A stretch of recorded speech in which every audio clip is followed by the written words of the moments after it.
সকলকে স্বাগত জানিয়ে শুরু করছি আমাদের আজকের আলোচনার বিষয় স্যামুয়েল টেইলর কোলরিজের লেখা খুবই জনপ্রিয় একটি কবিতা rhyme of the ancient mariner. তো এই কবিতাটি একটা ন্যারেটিভ স্টাইলে লেখা, অর্থাৎ এটি কিছুটা গল্প আকারে বলা যায়। তো সেহেতু আমি চাচ্ছি যে এই কবিতায় যে চরিত্রগুলো রয়েছে সেগুলোকে প্রথমেই পরিচিত করতে, তারপর আমরা সামারিতে যাচ্ছি। কেমন? তো প্রথমে যে চরিত্রটা প্রটাগনিস্ট, দ্য ওল্ড মারিনার, হ্যাঁ, এনাকে আমরা পাই। ইনি একজন বৃদ্ধ নাবিক। তো তারপর যে চরিত্রটা পাই একটা একটা ওয়েডিং গেস্ট, হ্যাঁ, একটা বিয়ে বাড়ির একটা গেস্টকে আমরা পাই। তারপর আসছে 200 জন সেইলার, হ্যাঁ, যারা হচ্ছে যে ওল্ড মারিনারের সহকর্মী আর কি। তারপর আমরা পাচ্ছি একটা অ্যালবাট্রস পাখি, একটা বিশাল বড় একটা সি বার্ড। তারপরে যে চরিত্র পাচ্ছি আমরা, দুইটি চরিত্র অ্যাকচুয়ালি, অর্থাৎ দুইটা সুপার ন্যাচারাল ক্যারেক্টার্স আমরা পাচ্ছি। একটা হচ্ছে যে ডেথ এবং অপরটি হচ্ছে লাইফ ইন ডেথ। তারপর আমরা যে চরিত্র তিনটি পাচ্ছি, একজন হচ্ছে যে একটা পাইলট, তার ছেলে এবং একজন হারমিট, অর্থাৎ একজন সন্ন্যাসী। তো এই ছিল আমাদের গুরুত্বপূর্ণ চরিত্রের লিস্ট, এবং এখন আমরা সামারিতে চলে যাব। আশা করছি সামারিটা খেয়াল করে শুনলে বুঝতে সুবিধে হবে। তো এই একটা বিয়ে বাড়ি, সেই বিয়ে বাড়ির গেস্ট আসা যাওয়া করছে, অনেকগুলো আত্মীয় স্বজন, তারপরে অনেক বিয়ে বাড়িতে অনেক কলাকুশলী থাকে, তারা সকলেই আসা যাওয়া করছে একটা কোলাহলপূর্ণ স্থান। সেখানে এই ওল্ড ম্যারিনার সেখানে গিয়েছেন এবং তার একজনের সাথে তার দেখা হয়েছে, একটা ওয়েডিং গেস্ট একজনের সাথে। তো তাকে সে হাত ধরে বসাচ্ছে যে তাকে সে এখন তার জীবনের একটা খুব গুরুত্বপূর্ণ গল্প শোনাবে, একটা কাহিনী শোনাবে। তো যথারীতি সে হচ্ছে যে বসতে চাচ্ছে না, কারণ তাকে ম্যারেজটা অ্যাটেন্ড করতে হবে তাকে ওই বিয়ে বাড়িতে। তো সেক্ষেত্রে বিয়ে বাড়ির বাদ্য বাজনা বাজছে, হট্টগোল হচ্ছে, সেখানে সে বারবার উঠে যেতে চেষ্টা করছে, কিন্তু এই ওল্ড মারিনার তাকে হচ্ছে যে হাত ধরে বসিয়েছে, হ্যাঁ। এবং যখনই ওল্ড মারিনার তার গল্প বলা শুরু করলো, ঠিক তখনই সেই ওয়েডিং গেস্টটা একদম স্পেল বাউন্ড হয়ে গেল। মানে সেই বৃদ্ধ মারিনারের গল্পে, কাহিনীতে সে মন্ত্রমুগ্ধ হয়ে শুনতে লাগলো। তার আর উঠে যাবার কথা মনে থাকলো না, সে কাহিনী শুনতে লাগলো। তো কাহিনীটা ছিল এরকম যে আমাদের ওল্ড মারিনার সে হচ্ছে যে একটা সমুদ্র যাত্রায় গিয়েছে, তার সাথে ছিল তার 200 জন সহকর্মী, অর্থাৎ 200 জন সেইলার্স ছিল তার সাথে। তো তাদের সাথে নিয়ে একটা সমুদ্র যাত্রায় বেরিয়েছে একটা জাহাজে। তো সেই তাদের যাত্রা, প্রথমে তাদের যাত্রা খুবই ভালো ছিল, তাদের আবহাওয়াটা খুবই ভালো ছিল, পরিবেশটা খুবই ভালো ছিল। তো তারা কোনো রকম কোনো বাধা ব্যতীতই তারা তাদের যাত্রা শুরু করেছিল, এবং এমন একটা সুন্দর পরিবেশ ছিল যেন মনে হচ্ছে সূর্যটা সমুদ্রে ডুবে যাচ্ছে, আবার সমুদ্র থেকে উঠছে, এরকম একটা সুন্দর পরিবেশ ছিল আর কি। তো একটা সময় তাদের এই সুন্দর পরিবেশটা কিন্তু আস্তে আস্তে অসুন্দর হতে থাকলো, অর্থাৎ আস্তে আস্তে একটা ভীতিকর, একটা খারাপ পরিস্থিতির, খারাপ আবহাওয়ার মধ্যে দিয়ে তাদের শিপটা যাচ্ছিল। ঠিক সেই সময়ে একটা বড় সামুদ্রিক পাখি, নাম হচ্ছে, আমি আগেই বলেছি, অ্যালবাট্রস পাখি। এটা খুব বড় সাইজের হয়ে থাকে সামুদ্রিক পাখি। তো এই পাখিটা তাদের জাহাজে উড়ে আসলো। এই খারাপ আবহাওয়ার মধ্যে, খারাপ পরিস্থিতির মধ্যে, হ্যাঁ, যখন তাদের জাহাজ আর চলছিল না, সামনে এগোচ্ছিল না, তখন এই পাখিটা তাদের জাহাজে উড়ে আসে এবং এই পাখিটা আসবার কিছুক্ষণ পরে জাহাজটা আবার চলতে শুরু করলো এবং আবহাওয়া মোটামুটি ঠিক হয়ে যাচ্ছিল, ঠিক হয়ে গেল আর কি। এবং ওল্ড মারিনারের সাথে যেই 200 জন নাবিক ছিল তারা এই পাখিটাকে গুড ওমেন বলে অভিহিত করলো, অর্থাৎ ভালো লক্ষণ। ভালো লক্ষণ, তাদের যাত্রার জন্য এই পাখিটাকে তারা ভালো লক্ষণ হিসেবে অভিহিত করলো এবং তারা যথারীতিতে এই পাখিটাকে খাবার দিতে শুরু করলো। পাখি তাদের কাছে আসছিল, খাবার খাচ্ছিল। এমন একটা পরিস্থিতিতে ওল্ড মারিনার খুবই খামখেয়ালিপনা করে এই পাখিটিকে শুট করে দিল। পাখিটি মারা গেল। তারপর হঠাৎ আবহাওয়া যেন আরো ভালোর দিকে যেতে লাগলো, হ্যাঁ, অর্থাৎ পাখি আসার পরে যেমন ভালো ছিল তার থেকেও ভালোর দিকে যেতে লাগলো আবহাওয়াটা, পরিবেশটা তাদের অনুকূলে থাকলো, হ্যাঁ, আরো ভালো হতে শুরু করলো। এবং এই দেখে এই 200 জন নাবিক ওই ওল্ড মারিনারকে খুবই প্রশংসা করতে লাগলো যে সেই পাখিটাকে হত্যা করেছে বলেই আবহাওয়া এত ভালো হয়ে গেছে, তাদের যাত্রাটা এত ভালো হচ্ছে। কিন্তু এই সুখ বেশিক্ষণ থাকলো না। এমন একটা পরিস্থিতি আস্তে আস্তে তৈরি হতে লাগলো যেন খুবই ভয়াবহ একটা পরিস্থিতি, মৃত্যুর থেকেও ভয়াবহ। হ্যাঁ, হঠাৎ করে এই জাহাজটা একটা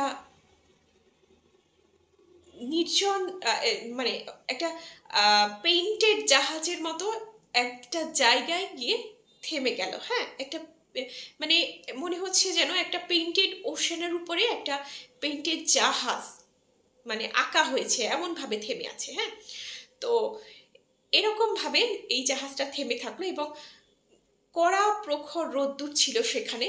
সব নাবিকেরা রোদ্দুরে ঘেমে অস্থির হয়ে যাচ্ছিল এবং তারা হচ্ছে যে তাদের কাছে এক ফোঁটাও পানি ছিল না পান করবার। হ্যাঁ, এখানে একটা কোটেশন আছে, ওয়াটার ওয়াটার এভরিহোয়ার নর এনি ড্রপ টু ড্রিঙ্ক, মানে চারিদিকে কত পানি কিন্তু এক ফোঁটাও পান করবার জন্য পানি নেই। আমরা জানি যে সমুদ্রের পানি কিন্তু পান করা যায় না। তো এই এই কোটেশনটা কিন্তু খুবই বিখ্যাত, এটা পরীক্ষার খাতায় কিন্তু লিখতে হবে। হ্যাঁ, তারপর একটা সময় এমন একটা পরিস্থিতি এলো যে মানে ভীষণই খারাপ পরিস্থিতি, এক কথায় বলা যায়। তাদের ঠোঁট মুখ শুকিয়ে কাঠ হয়ে যাচ্ছিল। হ্যাঁ, হচ্ছে তারা খাবার খেতে পারছিল না, তারা পানি খেতে পারছিল না। হ্যাঁ, তারপরে আবহাওয়া ভীষণ খারাপ। তো এমন একটা পরিস্থিতিতে তারা পড়লো। এই দেখে তারা মনে করলো এবার যে এই পরিস্থিতিতে পড়ার পেছনে দায়ী মূলত ওল্ড মারিনার, কারণ সে এই পাখিটিকে হত্যা করেছে। এই পাখিটি তাদের জন্য ভালো ছিল এবং এই পাখিটি হত্যার ফলে তাদের এত এত খারাপ পরিস্থিতিতে পড়তে হলো। তো তারা কি করলো, যথারীতিতে এই ওল্ড মারিনারকে তার পাপের শাস্তি হিসেবে এই যে মৃত অ্যালবাট্রাস পাখিটা, বিশাল বড় সাইজের এই পাখিটা তার গলায় ঝুলিয়ে দিল তার শাস্তি হিসেবে। তো এরপরে এমনিতেই ভীষণ খারাপ পরিস্থিতি, তার উপরে ওল্ড মারিনারের গলায় ঝুলছে এত ওয়েটের একটা মৃত পাখি, সামুদ্রিক পাখি। তো সেক্ষেত্রে বোঝাই যাচ্ছে তার পরিস্থিতিটা আসলে কেমন। তো এখন এই ওল্ড মারিনার তৃষ্ণায়, ক্ষুধায়, প্রখর রোদ্দুরে একেবারে কাঠ হয়ে যাচ্ছিল, এমন একটা পরিস্থিতি। তো হচ্ছে তারপর সেখানে এই নৌকার মধ্যে ভীষণ, সরি, তাদের জাহাজের মধ্যে ভীষণ খারাপ পরিস্থিতি, সবাই ছটফট করছে আর কি। তারপর ওল্ড মারিনার কি করলো, এক সময় এমন একটা পরিস্থিতি আসলো যে তার নিজের গায়ে কামড় দিয়ে সে যেই রক্তটা আসছে সেই রক্তটা তাকে কিছুটা পান করতে হয়েছিল তার জীবনটা বাঁচানোর জন্য। তো একটা সময় এই ওল্ড মারিনার দেখলো যে একটা শিপ দূরে থেকে আসছে। হ্যাঁ, তার মনে একটা আশার সঞ্চার হলো এবং সে আহ, তার ওই নাবিকদেরকে বলতে চেষ্টা করলো, কিন্তু সে বলতে পারলো না। হ্যাঁ, মানে তারা কথাও বলতে পারছিল না, এমন একটা পরিস্থিতির সৃষ্টি হয়েছিল। তো সে ভাবছে যে তাদেরকে উদ্ধার করতে একটা জাহাজ আসছে, কিন্তু আলটিমেটলি জাহাজটা যখন আস্তে আস্তে কাছে আসলো তখন কিন্তু হচ্ছে সে দেখলো সেই জাহাজে দুইটি সুপার ন্যাচারাল ক্যারেক্টার। সেই ক্যারেক্টার দুটি দেখতে ভীষণ অদ্ভুত এবং তারা নিজেদের মধ্যে কনভারসেশন করছে এবং তারা মূলত হচ্ছে যে পাশা খেলছে সেই জাহাজে। এই পাশাতে হচ্ছে জিতে গেল লাইফ ইন ডেথ। হ্যাঁ, তারা দুইটা চরিত্র ছিল, ডেথ এবং লাইফ ইন ডেথ। এখানে লাইফ ইন ডেথ জিতে গেল, অর্থাৎ বেঁচে থেকেও মৃত্যু, অর্থাৎ জীবন মৃত্যু যাকে বলে, সে জিতে গেল এই পাশা খেলাতে। এবং তৎক্ষণাৎ এই যে মারিনারে যে 200 জন সহকর্মী, অর্থাৎ 200 জন সেইলর, তারা একের পর এক পরে পরে মৃত্যুবরণ করতে লাগলো। একের পর এক মৃত্যুবরণ করলো, সবাই, সকলে মরে গেল। এখন শুধুমাত্র ওল্ড মারিনার বেঁচে থাকলো। এই যে বেঁচে থেকেও মৃত্যু, লাইফ ইন ডেথ, এটা কিন্তু তার একটা শাস্তি। হ্যাঁ, তো এই শাস্তি তাকে ভোগ করতে হলো। সে বেঁচে থেকেও মরে গেল, কেননা তার পরিস্থিতি ভীষণ খারাপ ছিল। এই যে 200 জন মৃত মানুষের সাথে একসাথে থাকা কিন্তু এতটাও সহজ নয়। হ্যাঁ, এই 200 জন মৃত সেইলর কিন্তু ওই চোখ বন্ধ করেনি, তারা কিন্তু মৃত, কিন্তু তারা তাকিয়ে আছে ওল্ড মারিনারের দিকে। এটা খুবই ভীতিকর একটা পরিস্থিতি। তো এই ওল্ড মারিনার তারপর ডেথ এবং লাইফ ইন ডেথ চলে গেল। এখন এই ওল্ড মারিনার কিন্তু হচ্ছে যে এই কঠিন পরিস্থিতিতে বেঁচে থাকলো। তার গলায় ঝুলছে বিশাল বড় অ্যালবাট্রস, মৃত অ্যালবাট্রস। তার আশেপাশে 200 জন মৃত সেইলর তার দিকে বিভৎস দৃষ্টিতে তাকিয়ে আছে। তার জাহাজে এক ফোঁটা পান করবার পানি নেই, খাবার নেই, প্রখর রোদ্দুর, এবং তার জাহাজে সমুদ্রের সব মৃত পচা প্রাণী, গলিত দুর্গন্ধযুক্ত পচা প্রাণী এবং শৈবাল রয়েছে তার জাহাজে। এমন একটা পরিস্থিতিতে এই ওল্ড মারিনার রয়েছে। একটা সময় সে দেখতে পেল তার জাহাজের এক কোণে কিছু সামুদ্রিক সবুজ রঙের সাপ খেলা করছে, ছোট ছোট সাপ সদৃশ প্রাণী খেলা করছে। এবং এই দেখে তার এদের প্রতি একটা ভালো লাগা জন্মালো। এরা কি সুন্দর খেলা করছে, কি সুন্দর সৃষ্টি এরা। তো এদের প্রতি একটা মায়াও জন্মালো। তো এই যে যে সৃষ্টিকর্তার সৃষ্টির প্রতি তার একটা ভালো লাগা কাজ করলো, একটা মায়া কাজ করলো, এইখান থেকে কিন্তু তার পাপের কিছুটা প্রায়শ্চিত্ত হলো। হ্যাঁ, এবং তৎক্ষণাৎ সেই মৃত অ্যালবাট্রাসটা তার গলা থেকে খুলে পড়লো। হ্যাঁ, আপনা আপনি খুলে পড়লো। এই যে তার পাপের কিছুটা প্রায়শ্চিত্ত হলো, তাই জন্য।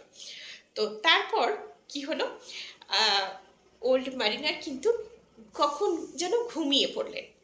তারপর একটা সময় ওল্ড মারিনার ঘুম থেকে যখন জাগলেন, দেখলেন যে তার চারিদিকটা প্রকৃতি কত সুন্দর হয়ে গেছে। হ্যাঁ, প্রকৃতি সুন্দর হয়ে গেছে, মনে হচ্ছে খানিকটা বৃষ্টি হয়েছে, তার ঠোঁট ভিজে গেছে। হ্যাঁ, যে শুকনো কাঠ পরিস্থিতি ছিল তার ঠোঁট মুখে, সেটা এখন নেই। তো হচ্ছে যে তার তার সাথের যেই 200 জন সেইলার্স ছিল তারাও কিন্তু উঠে পড়েছে। সবাই যার যার কাজ করছে, কেউ কারোর সাথে কথা বলছে না, কিন্তু সবাই যার যার কাজ করছে। তারা যাত্রা শুরু করবে এরকম তারা প্রস্তুতি নিচ্ছে আর কি। তো এই সময় একটা সময় তারা যাত্রা শুরু করলো। তো একটা সময় তারা তীরে পৌঁছলো এবং একটা জাহাজ তাদের পাশে তারা একটা জাহাজ দেখতে পেল এবং সেই জাহাজে ছিল হচ্ছে একজন পাইলট, তার ছেলে এবং একজন হারমিট ছিল। হ্যাঁ, অর্থাৎ একজন সন্ন্যাসী, হারমিট অর্থ সন্ন্যাসী। তো এই যে পাইলটের ছেলে, সে কিন্তু ওল্ড মারিনারের বীভৎস চেহারা দেখে সে কিন্তু অজ্ঞান হয়ে পড়ে গেল। কারণ বুঝতেই পারা যাচ্ছে যে এত সাফারিংসের পরে ওল্ড মারিনারের চেহারাটা ঠিক কতটা বীভৎস হতে পারে। হ্যাঁ, তো তারপর এই ওল্ড মারিনার যখন মাটিতে পা রাখলো, অর্থাৎ জাহাজ থেকে নামলো, তখন এই হারমিট যে ছিল সেই শিপে, সেই হারমিটকে সে তার সম্পূর্ণ কাহিনী বলল এবং সে তাকে জিজ্ঞেস করলো যে আমার এই পাপ থেকে পরিত্রাণের উপায়টা কি, প্রায়শ্চিত্তের উপায়টা কি। তো এই হারমিটটা তাকে তখন পরামর্শ দিল যে তুমি হচ্ছে তোমার বাকি জীবনটা তোমার এই কঠিন ভয়াবহ বীভৎস পরিস্থিতির গল্প তুমি মানুষকে শোনাবে, তুমি যাকেই পাবে তাকে তুমি এই গল্প শোনাবে, এটাই তোমার শাস্তি এবং এটাই তোমার প্রায়শ্চিত্ত। তো যথারীতি ওল্ড মারিনার সবসময় একটা অস্থির অস্থির পরিস্থিতিতে থাকে, সে এই গল্প কাউকে না শোনানো পর্যন্ত সে শান্তি পায়। তো এটাই তার আসলে প্রায়শ্চিত্ত। তো এভাবেই সে যথারীতি এই গল্প তার হচ্ছে যে এই ওয়েডিং গেস্টকে শোনায় এবং ওয়েডিং গেস্ট শেষ পর্যন্ত এই গল্প শোনে। আসলে এভাবেই এই হচ্ছে যে কবিতাটি শেষ হয় আর কি। তো এখানে বেশ কিছু গুরুত্বপূর্ণ কোটেশনস আছে, আমি সেগুলো যদি বলি আমার হয়তো কিছুটা মুখস্থও রয়েছে। আমি একটা আগেই বলেছি, তো আমি আবারও বলছি। ওয়াটার ওয়াটার এভরিহোয়ার, নর এনি ড্রপ টু ড্রিঙ্ক, এটা একটা গেল। তারপর এইটার হচ্ছে যে মোরালটা, হ্যাঁ, যে জীবে আসলে দয়া করতে হবে, অর্থাৎ সৃষ্টিকর্তার হচ্ছে সকল জীবই সমান গুরুত্বপূর্ণ, অর্থাৎ সকল সৃষ্টিই সমান গুরুত্বপূর্ণ। তো এটাই হচ্ছে আসলে এখানকার একটা নীতিবাক্য আর কি। তো এখানে এই কোটেশনটার মাধ্যমে আমরা এটা পাই, he prayed best who loved best all things both great and small. তো তারপর আমরা আরেকটা কোটেশন পাই, alone alone all alone on a wide sea. হ্যাঁ, তো তারপর আমাদের আরও কিছু কোটেশনস আছে, আমার এখন হয়তো খুব একটা মুখস্থ নেই, এই তিনটাই আছে, আরও আছে কিছু ভাষা, তো সেগুলো বললে হয়তো ভুল হতে পারে। আপনারা অবশ্যই কোটেশনসগুলো ভালো করে দেখে নেবেন এবং এগুলো পরীক্ষার খাতায় লেখার চেষ্টা করবেন। তো আজকে এ পর্যন্তই, ধন্যবাদ সকলকে।